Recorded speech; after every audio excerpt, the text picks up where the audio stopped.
Well, good Saturday afternoon to you, PipeCat visitors.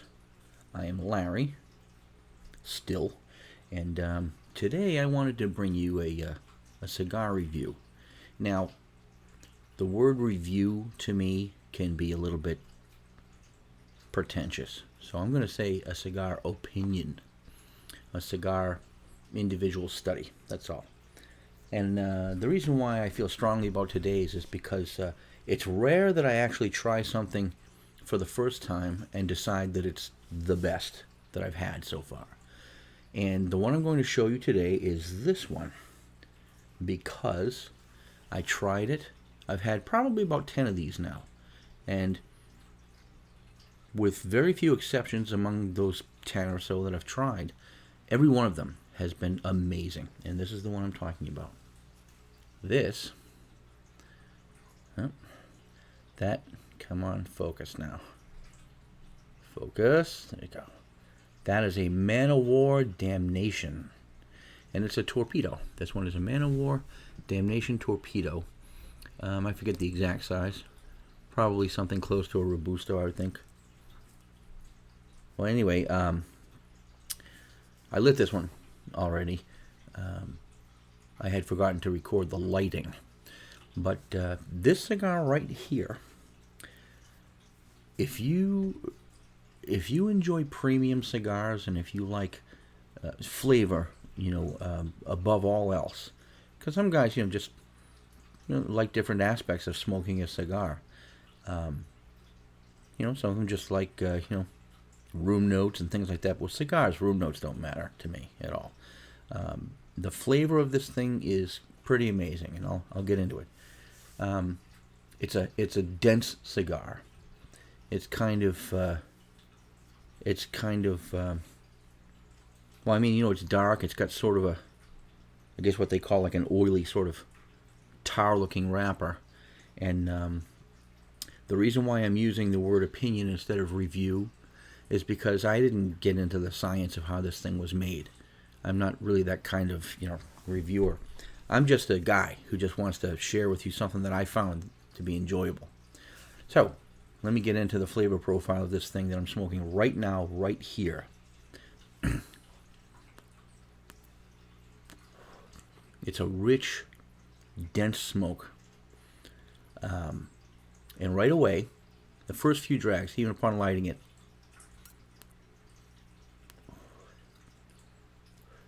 you get chocolatey note. I mean, if you like dark chocolate, you'll love this thing. It's got sort of like a coffee undertone, even a hint of sort of like tea, like that herbal sort of tea flavor. And on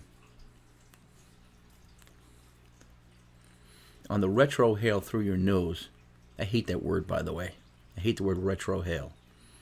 You might call it a nasal expulsion, but retrohale sounds like you're breathing someone else's smoke, like a shotgun. So I don't really dig that term too much. But on the retrohale, you get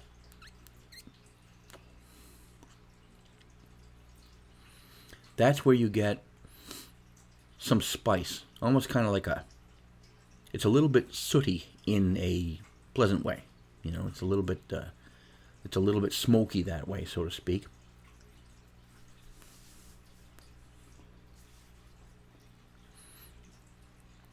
When you take it away from your mouth and you've exhaled it, well, you're not supposed to inhale it to begin with, but when you take it out of your mouth, the flavor finish, what they might refer to as a long finish. So it's it stays in there, man. You can remember the last drag you took for a long time. Even if I were to put this down or put it out, it stays with you. It's very present. It's strong. Another thing that I'll point out about smoking a premium cigar, and I've learned this the hard way, and I'm sure a lot of you have too. Make sure you've eaten something before you smoke one of these. These are great after dinner, but this isn't the kind of smoke, the O War Damnation, isn't the kind of smoke that I would say, keep in your pocket and just, blow through them all day while you're doing your chores or your business or your errands. It's not. This is one that I myself will sit down and have one when I've got the time, after dinner or after lunch or whatever. If you've got company over, probably male company, who enjoys a premium cigar, this is a nice one to offer someone. It really is.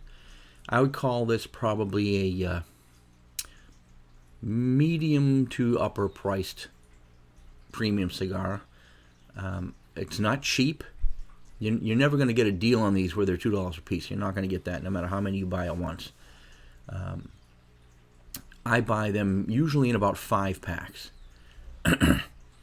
And if I can find a deal on them, the best prices I've ever got on these usually is somewhere around maybe $40 for...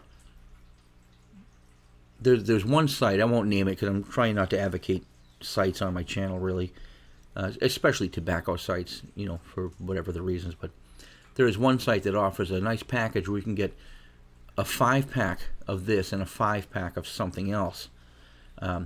They offer a bunch of choices. This is usually one of the choices, probably because it's that popular. But I'll get a 5-pack of these and a 5-pack of something like a 5 Vegas Gold, or recently I tried Padilla Cazadores. I'm not it's important to try different ones from time to time. If you smoke a lot of cigars like I do, it's important to change it up once in a while. You want to try something you've never tried before. But I find myself ordering this 5-pack with something new, every time. But always this one when they offer it. And that's a pretty good price for these, so, But anyway, it is something that you want to concentrate on. You don't want to just, this isn't what I call a golf course cigar or a fishing cigar. This is a, sit down and think about it cigar. Smoking cigars in your house is not a great idea, if you ask me. I've got one cat left, and the only reason why I'm doing this review right now is because he's asleep in my bedroom back there. I can close the door and open the windows for a while. But the first quarter of this cigar so far,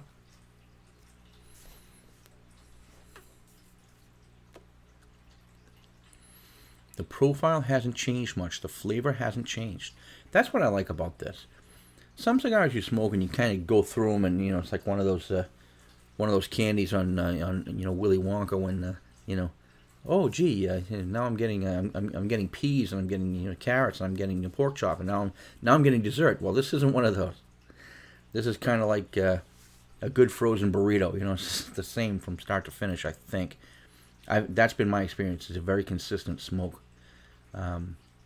The only time really that I notice any difference, any change in this is like with any cigar when you get near the end of it and the concentrated, smoke has ended up in that last third. You start tasting it a little bit more. It gets a little more smoky, a little more intense. A cigar of this magnitude of flavor can actually become a little bit too intense in the last third. So you're going to slow down your cadence while you're smoking it.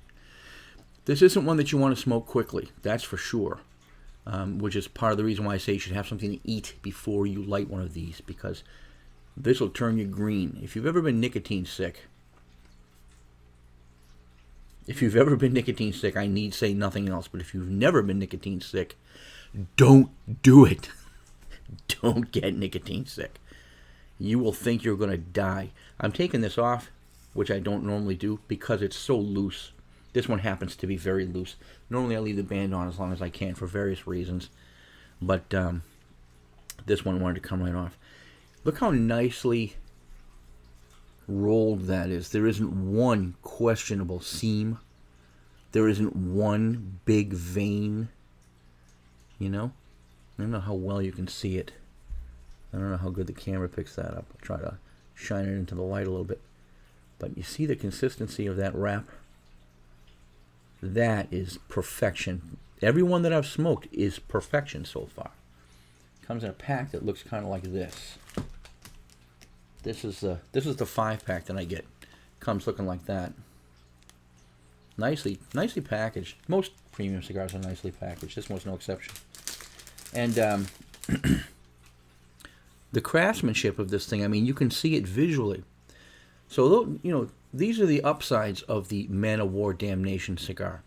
The only downside that I found is that about, of the probably 10, like I say, that I've smoked, maybe a dozen so far, I found that every few, you come to one that has a difficult draw.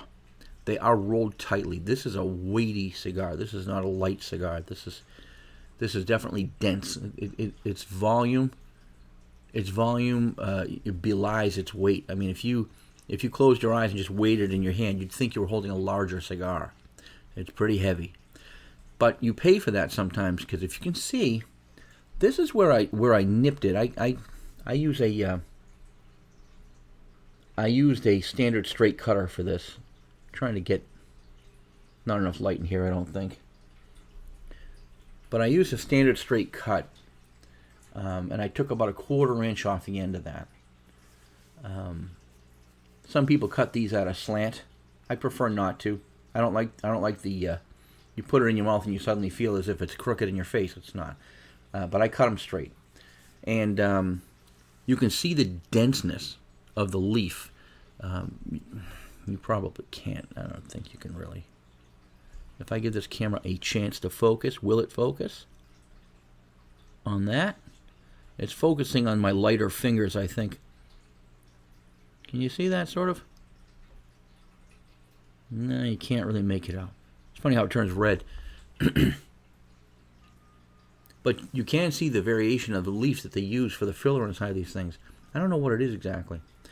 But the density, the air channels inside this can, they're walking the line about being too tight. I think it's the only criticism I have of this cigar. Stays lit, burns pretty straight. One thing about these cigars, all the ones that I've smoked so far, I've never had it, canoe. I've never had one side start burning, the other side not burn evenly. It does not happen. This right here that you see, this unevenness on this one stick right here is about as uneven as it's ever going to get. The only time you might see some, it might become more uneven is if you put it down in an ashtray like that, so that the bottom is touching the cold metal or glass, and you walk away for a minute to do something and come back. Well, then the bottom is going to be, a little bit less burned than the top when you pick it up again. But on its own, in open air like this, that'll burn pretty straight all the way down. No surprises.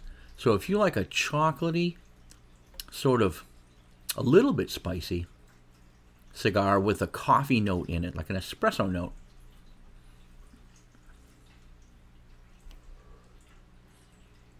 I call this a cigar for someone who's completed quite a few rodeos.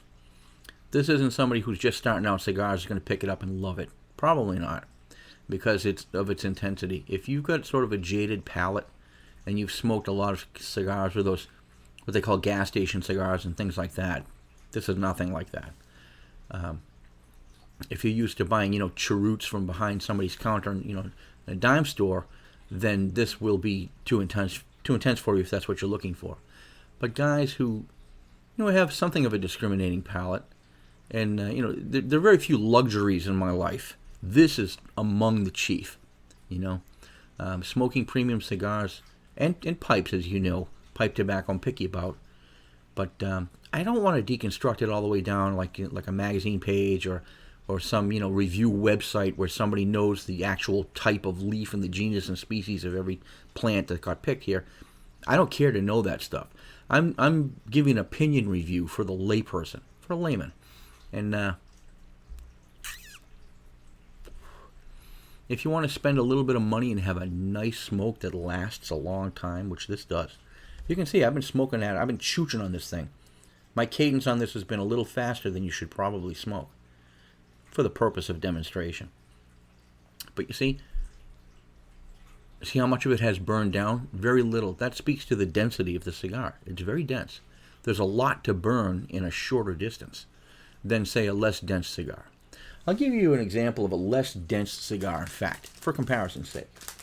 This is one that I got in one of the one of the 2 5-pack deals that I recently got. This one was one I had not tried and was curious about. This is a big, fat Padilla Cazadores.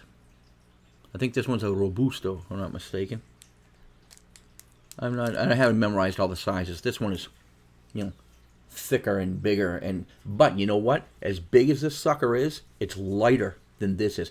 This one's unsmoked and in a package, and probably weighs in my hand 2/3 of what this weighs, already partially smoked without a package. So it just speaks to the density. This Padilla Robusto, Padilla, Cazadores. This would be a lighter, airier smoke for sure. This one will burn down in half the time that this one will. So this is one that I might consider a golf course, running errands cigar. And there's nothing wrong with that. You need those too. You can't smoke a luxury cigar on every light up. But I just thought for comparison I'd show you that. So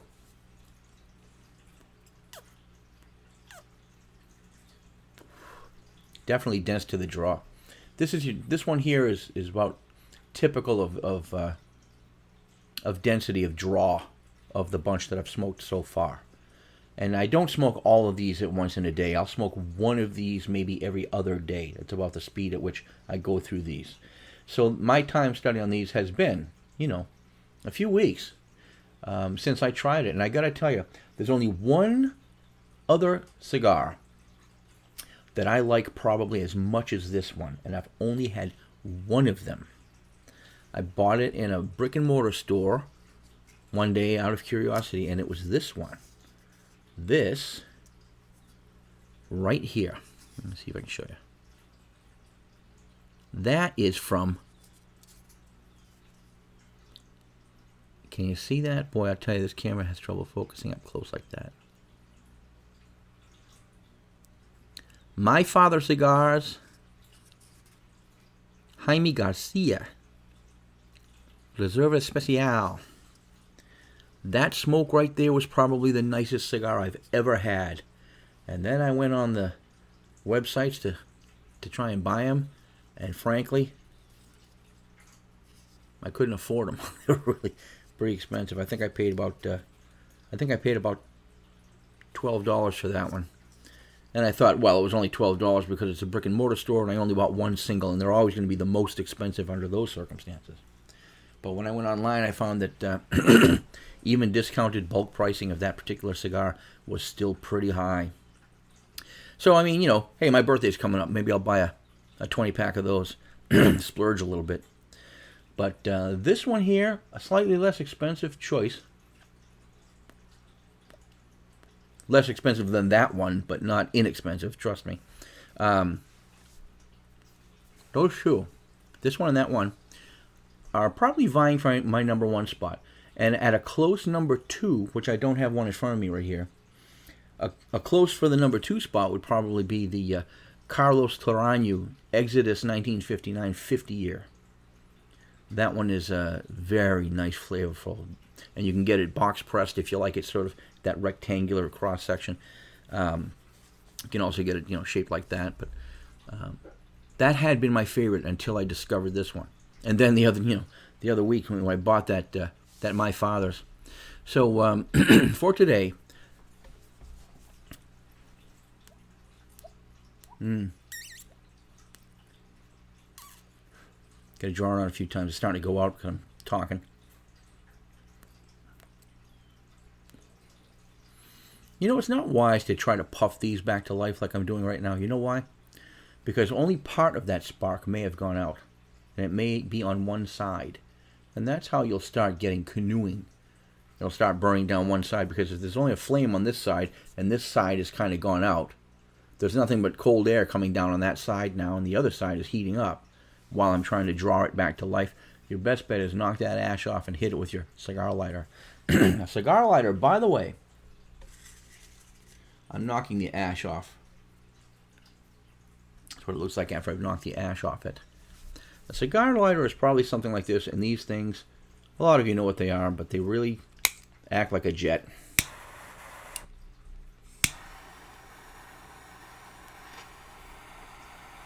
Get the whole edge.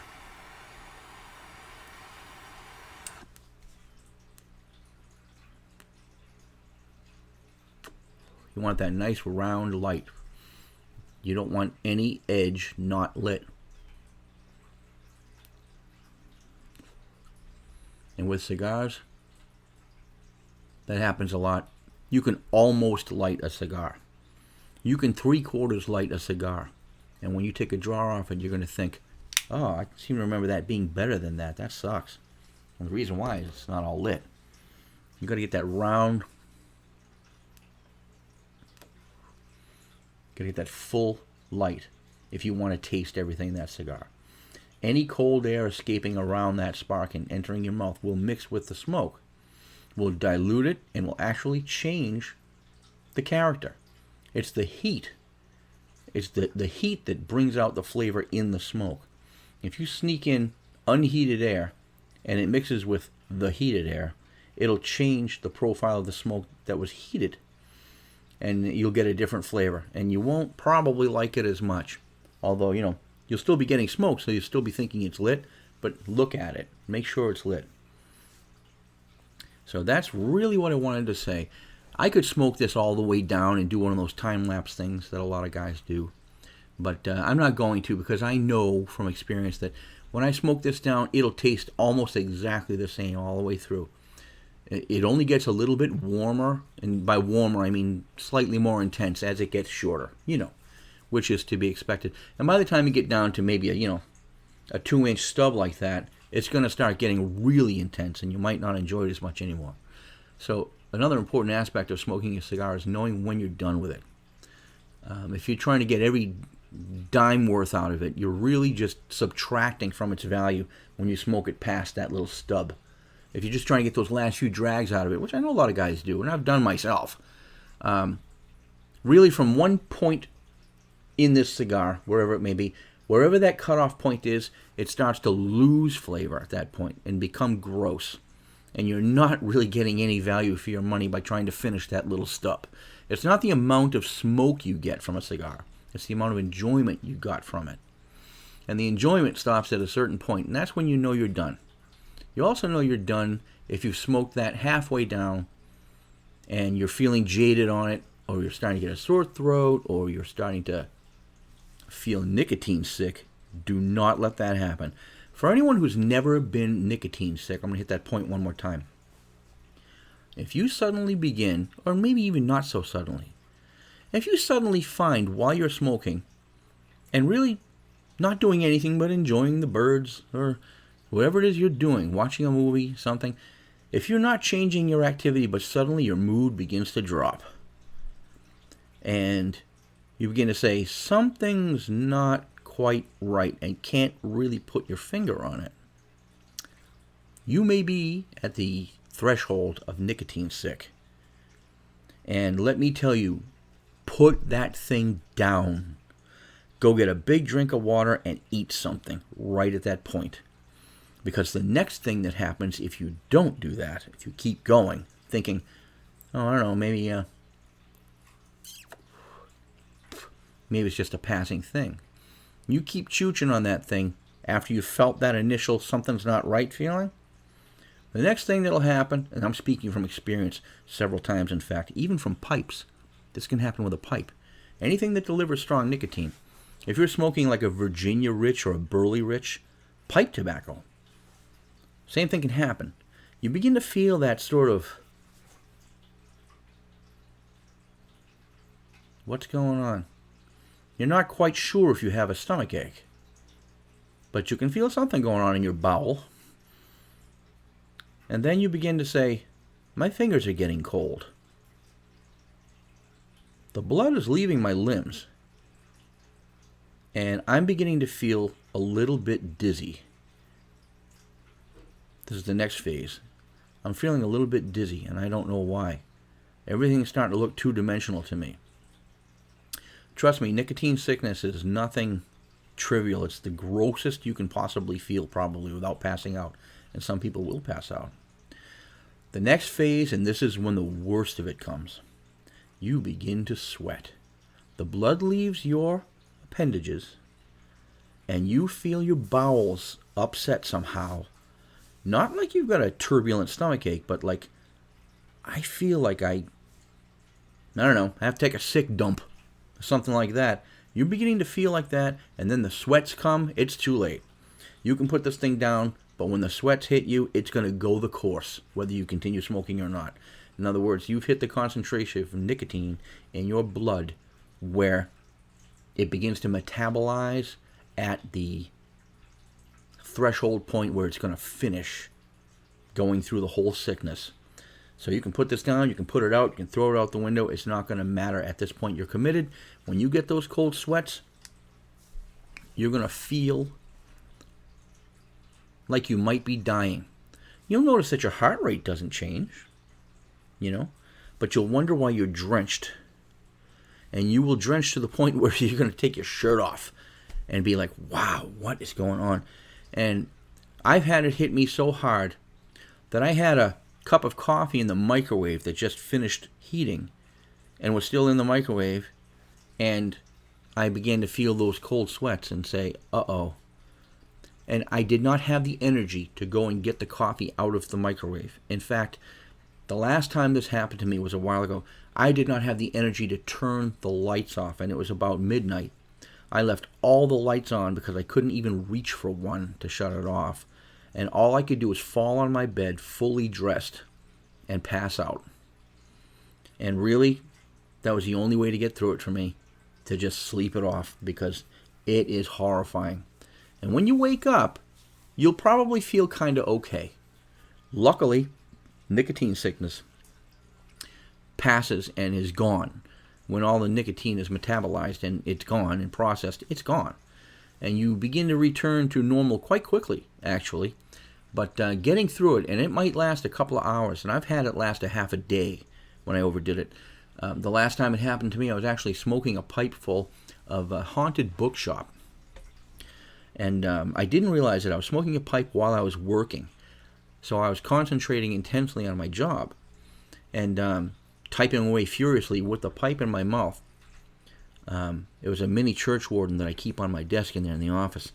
And I was just smoking fast without thinking about it.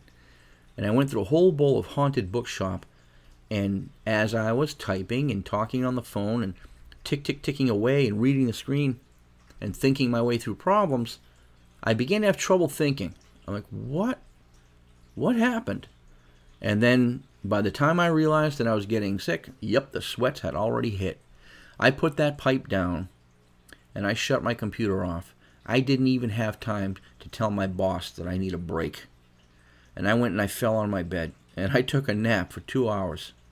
And when I woke up, I felt okay, but there was all these messages on my phone. Larry, where are you? Why aren't you logged in still? And I had to answer, and I made some kind of a lie. I said, I suddenly didn't feel well. That wasn't exactly a lie, but I knew why. That's a rookie mistake. Don't make the rookie mistake of getting nicotine sick. If you're going to have a premium cigar or a strong pipe tobacco, make sure you've eaten something first. Do not have an empty stomach. Have something to drink. I usually have a cup of coffee with me or a soda, but have something. And if you find that the flavor of what you're smoking is very intense and is coating your mouth strongly, well, there's the nuclear option. Yep. Pooey. Spit that stuff out of your mouth. Do it as many times as you have to. I keep that there for just that reason. If I'm having too intense of an experience and my mouth is getting coated, I don't want to swallow that. Pooey. Avoid it. Rinse your mouth out with water, whatever. Remember, if you rinse your mouth out with water and it's all pasty, spit that water out. Don't swallow that water. Swallow the next gulp, not that one. I didn't want to make this about nicotine sickness, but that's how strongly I feel about it. So anyway, I'm basically killing time to get through more of this smoke so I can tell you what the profile is. Like I said, I wasn't going to finish the whole cigar in the video. I'm not going to do that. But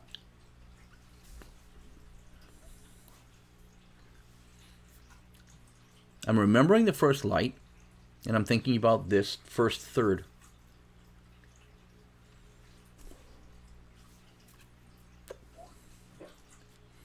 Got a little bit of retro hail. Yeah. This this thing's still being very consistent, and I know that it will be until it just gets really short, like I said before.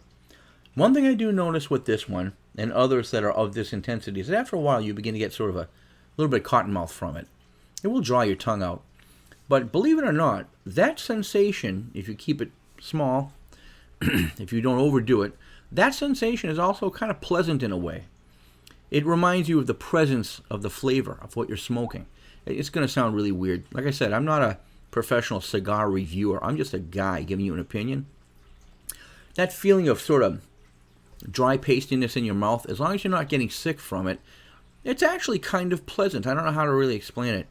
It's just part of the experience. And it contributes to the long finish of the cigar when you're smoking it. You take a draw and then you don't take one for a couple of minutes. That still stays in your mouth. And it reminds you that you're still smoking a quality cigar. If you smoke one of those gas station things that's wrapped in paper, or has a wood tip or something like that on it, you might get that on the very first draw because you're smoking paper. It's like cigarettes, but it's unpleasant. It's just kind of gross. This does it in a much more subtle way, I guess you might say. It's not as intense. And you can see, I've only knocked the ash off this one time during this video, and that ash was only about this long when I knocked it off. So I've smoked about 1 inch worth of this cigar talking to you, and I'm drawing on it kind of hard. You don't want to smoke these quickly. And the way to tell is, if you knock the ash off your cigar, or if it should fall off, take a look at the burning ember that's left. If that burning ember is conical, like that, you're probably going too fast, because the outer wrap is burning faster than the inner core. You're smoking too fast if you see that. If you're doing that, you're not getting the full benefit of this cigar. That inner core and its outer wrappings are supposed to be together in sort of a flavor ensemble. They mean something together. If you're smoking too fast, you're going to change the flavor. I think I've said enough on this subject for today, but this is, again, this is the O War Damnation. O War Damnation. Come on, you camera. The little elves working in the camera can be very spiteful. No? Yeah? No? No? Too close. Yeah, I get it. O War Damnation. I highly recommend it. If you buy them, put them in a humidor. Do not let them dry out. And don't over-humidify them either, because they're already very intense. They're already very dense. The humidity is controlled in these from the factory, and it should remain controlled throughout its life. Don't let it sit out on your table. I've got a few sitting there because I just took a shipment of them. But those will go into the humidor. Okay, control that. Keep them nice and just at the right humidity, and you'll be able to enjoy them for a long time. Don't smoke these every single day. Don't smoke any cigar every single day. If you like to have one cigar a day, I usually go through one or possibly two. One will usually be one like this during leisure time. Right now it's Saturday afternoon, and I don't, I've caught up the things I need to do for now. My cat is in the other room and all the windows are open. And I felt inspired. I thought this particular cigar deserved a good opinion review. So that's why I'm doing it. But if I smoke another cigar like this evening, it's probably going to be one more like that Padilla that I showed you, lighter, a shorter smoke, less intense smoke. And I probably won't even get through it all the way. Another thing that I might do once in a while is I might smoke half of this, put it out, let it go out, and come back to it later on. But I don't want to smoke these every single day. Just like I don't want to listen to Beatles albums every single day. I never want to burn out on them. Never want to burn out on these. So anyway, try a O War Damnation. Tell me what you think. If you try one, leave your comments below. And I'd love to hear what your opinion of this. But it's a recap on this. It is a rich, dense, chocolatey, sort of espresso, machine with not a hint of spice. You get the spice in the retrohale. And it is a nice, consistent, dense smoke. Not for the faint-hearted, but give it a shot and tell me what you think. I'm going to end it right there. Thank you for watching, and I hope you all have a pleasant weekend. Springtime starts tomorrow. Get outside and enjoy it. You guys take care of yourselves.